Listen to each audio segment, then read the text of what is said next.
I think the work on Primate that I did is interesting in the horror genre because it's more of a throwback to sort of classic 80s horror and how they were photographed. It's very considered and composed, and there's a lot of careful camera moves and stuff on it. And it sort of moves away from the trend of, a very sort of loose handheld camera. The thing I'm most proud of with Primate is actually the fact that I got to make a monster movie. So as I started off in the industry, I originally wanted to make monsters. I started off as a makeup artist. I wanted to do prosthetics, wanted to make animatronics.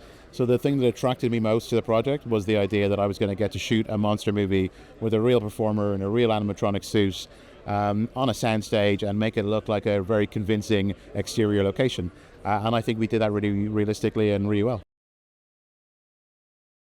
At the moment, I've just started grading the last TV series I was on. I shot the second season of The Gentleman last year, so I have about 3 or 4 weeks of grading to go. And then I'm deciding what the next long-form project should be. So the kind of advice I tend to give to younger cinematographers is to just accept that it takes time. It takes time to acquire the experience that you need so that somebody on a Band 4 show is going to trust you to shoot their show. It takes time to get the experience that you need to understand how to fully utilize, a crew of 100 people or 150 people. And it's not something that you necessarily have when you graduate or even after a few years.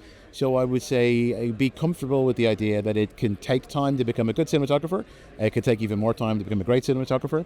But everything that you're shooting along the way is going to help you. All the experience you get along the way is going to help you. So just keep shooting where you can. If you're working as an assistant, soak it all up. If you're working in the lighting department, soak it all up, knowing that at some point it will stand to you.